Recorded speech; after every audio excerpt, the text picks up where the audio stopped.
Olá, pessoal. Bem-vindos ao Despertos. Eu sou Cris de Pascoal, estou aqui com quem? Maria C. Pereira, autora da série de livros O Sol Negro e também professora do Método de Integração. Tudo bem, Maria? Como vai você? Tudo bem, Cris? Tudo bem, pessoal? De novo aqui, né? Nessa gravação, digamos assim, trio, de um mesmo programa dividido em três, para ficar mais fácil de você assistir e assistir com calma.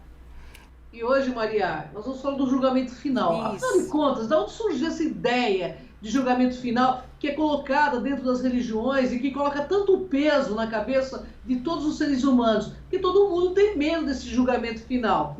Fala-se das antigas civilizações, mas da onde realmente surgiu essa ideia de julgamento final? Quem julga? O que é É. julgado? Por que é julgado? São tantas perguntas a tiracolo, Maria, porque eu acho que esse programa vai ajudar a esclarecer um monte de gente e vai tirar esse peso também da cabeça das pessoas. Para falar direitinho tudo isso aí, eu precisaria de pelo menos uma hora. Para ficar bacana, para colocar todos os elementos que você acabou Claro. perguntando aí, né? Então, de uma maneira resumida, eu nunca vou atender a todas as solicitações, mas eu vou ter que resumir fácil para todo mundo entender.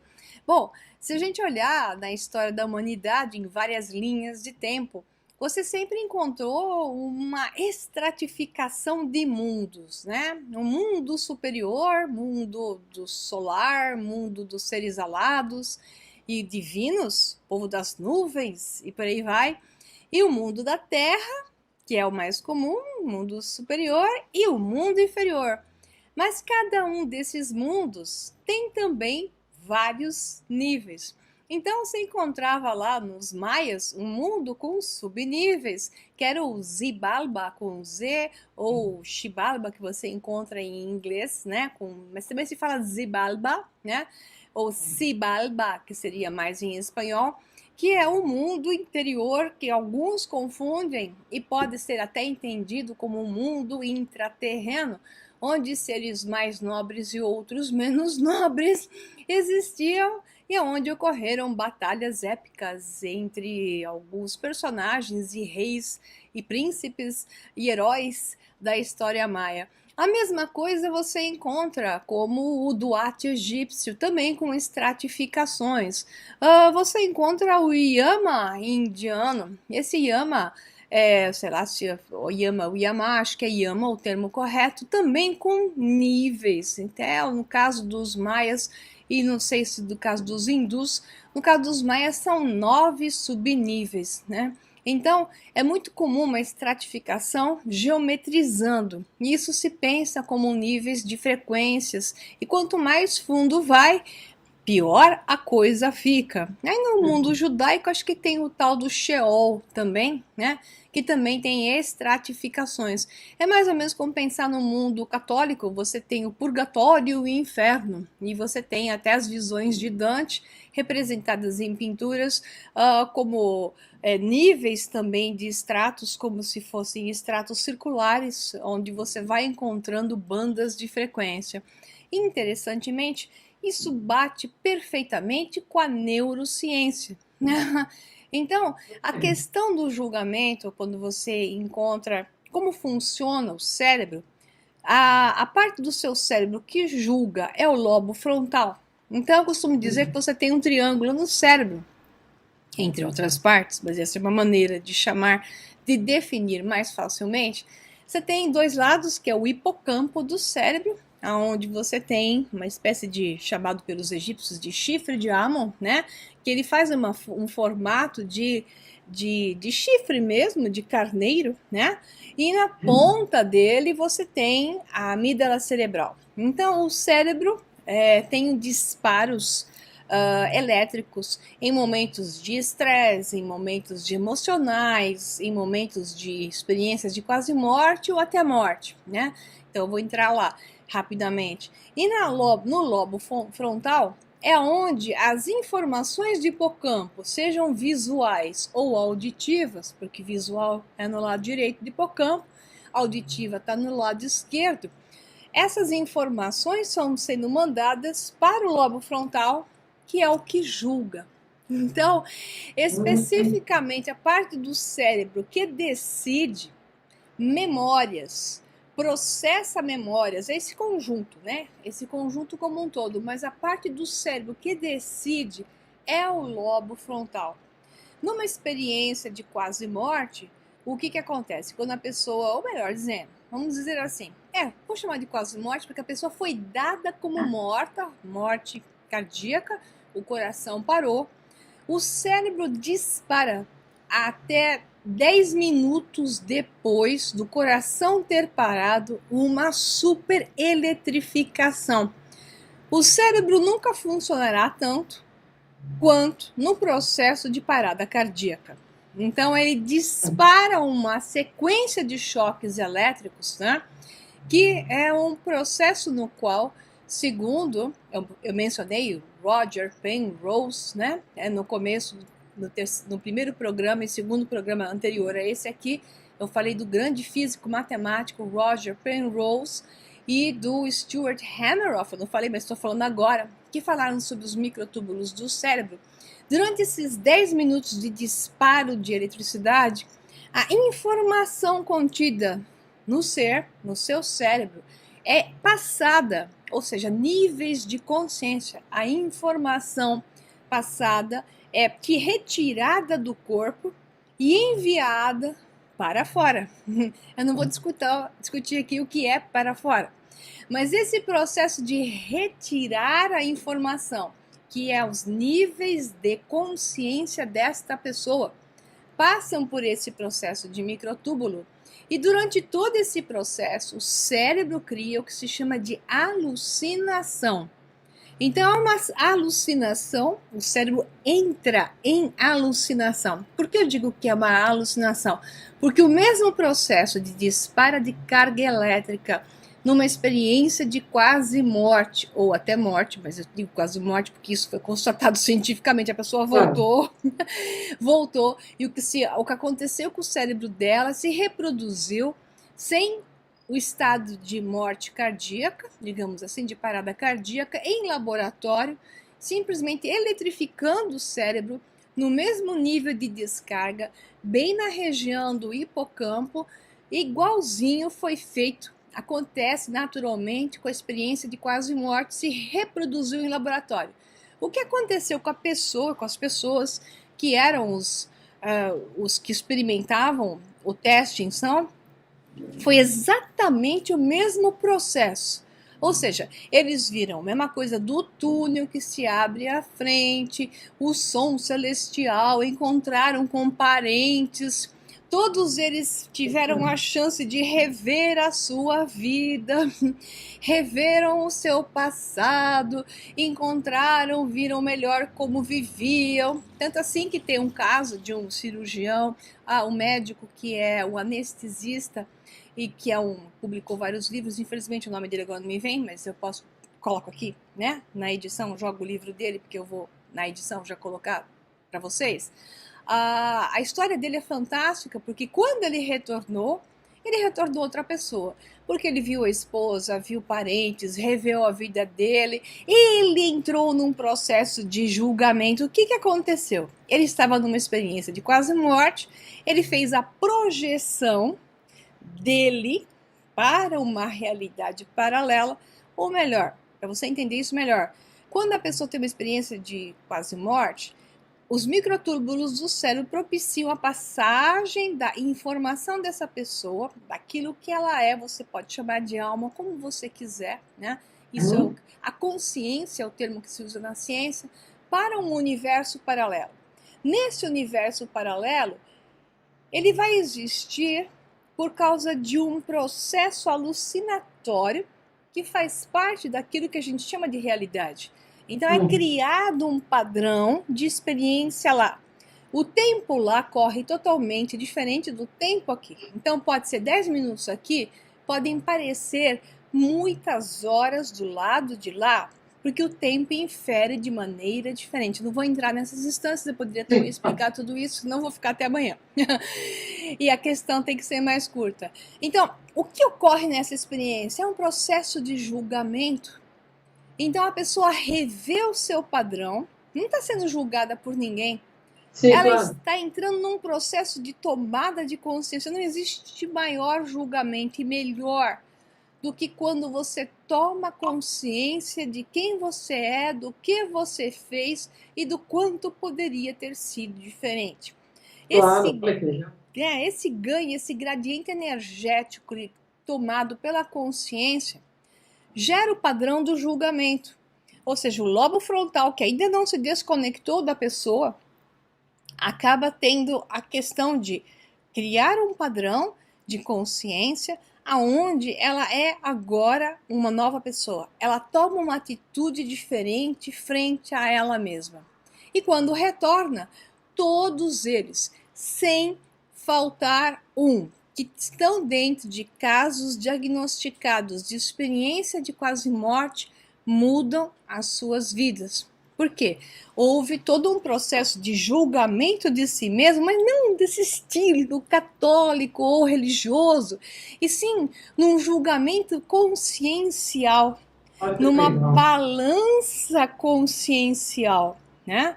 É esse o julgamento verdadeiro das oitavas superiores e não dos mundos inferiores, porque isso é uma criação de um padrão ligado à culpa, que também poderia acontecer nesse processo alucinatório, mas que interessantemente, todas as pessoas que voltam de experiência de quase morte, nenhuma que eu tenha visto informação, e olha que eu busquei, contou algo de baixa vibração, a não ser o contrário, todas com experiências de elevação, de alto nível de consciência, de reconexão.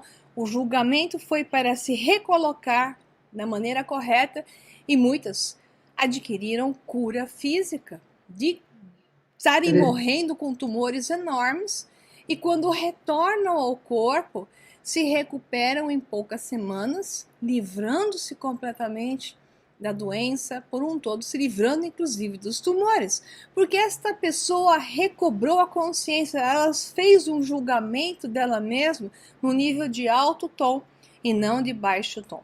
Então este é o julgamento que eu queria falar, né, e expressar melhor, diagnosticado e bem catalogado dentro do mundo da neurociência e que funciona, que é uma beleza. Bom, mas você falou uma coisa muito correta. Tinha uma amiga minha que também teve um problema de uma parada cardíaca e ela passou por esse EQM. E ela mudou radicalmente, né? Todos depois mudam. que retornou, porque ela percebeu muitos erros que ela cometia com ela mesma, entendeu? E não é? E ela se tornou diferente por conta dessa parte de tomar consciência, que eu acho que é o mais importante mesmo, né? Sem essa culpa extrema que é colocada dentro das religiões. A culpa é da religião mesmo, né? A questão Desculpa te cortar, mas sim, assim, a religião coloca muito esse peso. Você tem que pagar, você tem que sofrer, porque o tempo todo você se vê como nada, porque dizem já que a gente nasceu fruto do pecado, né? Isso é tudo absurdo, ridículo, e que eu acho muito legal a gente discutir esses temas para esclarecimento das massas. Somos filhos de algo muito maior do que somos, que eu acho que nós estamos experimentando aqui uma parte somente da nossa consciência. Muitas pessoas que voltam desse EQM, elas resgatam, sim, problemas que tiveram, dores que tiveram, atitudes erradas que tiveram, quem não teve, né? Claro, então, assim, só que quando pessoa. a consciência é aumentada, que é o que acontece nesse processo, elas voltam lá e resgatam. Então ocorre, vamos falar uma palavra religiosa, a redenção. Então a pessoa se liberta de algo que a amarrava e ela tem sim uma nova chance de fazer as coisas mais certas agora porque ela está enxergando melhor. Então este é o melhor padrão que pode ocorrer, que não precisa entrar numa EQM para você entrar nele, mas é simplesmente atingir um estado de maior de consciência, de maior nível de consciência, que pode ser atingido até por meditações, por resolver mudar de atitude frente à vida, ser mais consciente de que existem outras pessoas além de você no seu mundo, egocêntrico e egoísta, e adquirir um senso maior de responsabilidade pelos outros. Com isso já é o suficiente para você fazer muita mudança na sua realidade e resgatar muita coisa. Além de que facear é encontrar aqueles que você danificou, até te danificaram dolorosamente, e não digo se tornar amigo deles, mas sim entender um processo necessário para o seu desenvolvimento e conseguir resgatar aquele padrão, dizer eu perdoo e me perdoe, sabe? Aquela coisa assim, Verdade. né? Ho'oponopono, que é Propondo é muito bom, importante. que é muito bom. E é interessante porque a autoculpa mata, né, Maria? A gente sabe isso dentro da psicanálise, dentro da psicologia, a gente sabe que é uma pessoa que se sente muito culpada, né?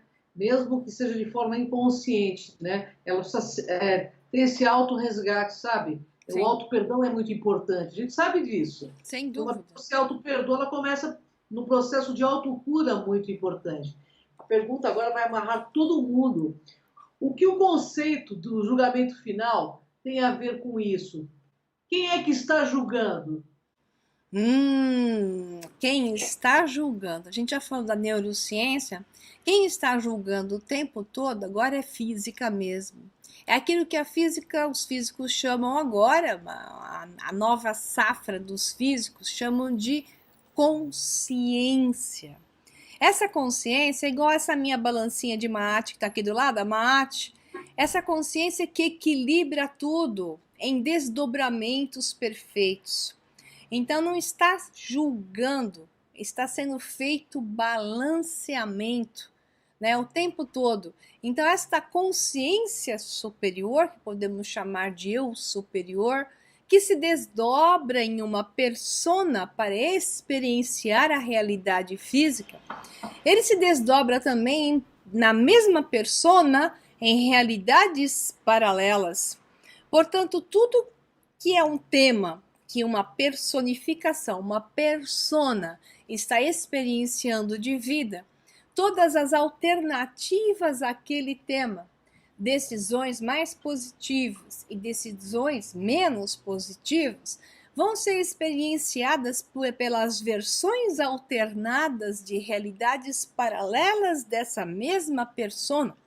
Portanto, não existe um julgamento, existe uma balança que, se nesta realidade onde eu me percebo como Maria Pereda, esta balança não se faz perceber para a minha realidade, uma outra Maria Pereda, em outra realidade paralela, experienciará, quanticamente falando, uma alternativa a esta, ao que aconteceria a cada uma das decisões, além de eu mesma, persona, em realidade específica paralela, experienciar as minhas alternativas em linha, digamos, de tempo que parece ser processual, uma coisa após a outra, as realidades alternadas de mim mesma estarão sendo influenciadas por cada uma das minhas decisões e vice-versa.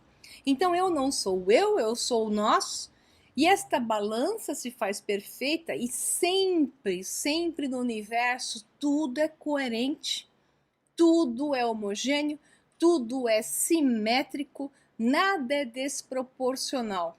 Nós percebemos desproporção porque vemos uma fração da realidade, mas o eu superior, que projeta a nossa realidade de persona aqui embaixo, o nosso imediato superior, assim eu chamo, ele está experienciando e olhando o todo.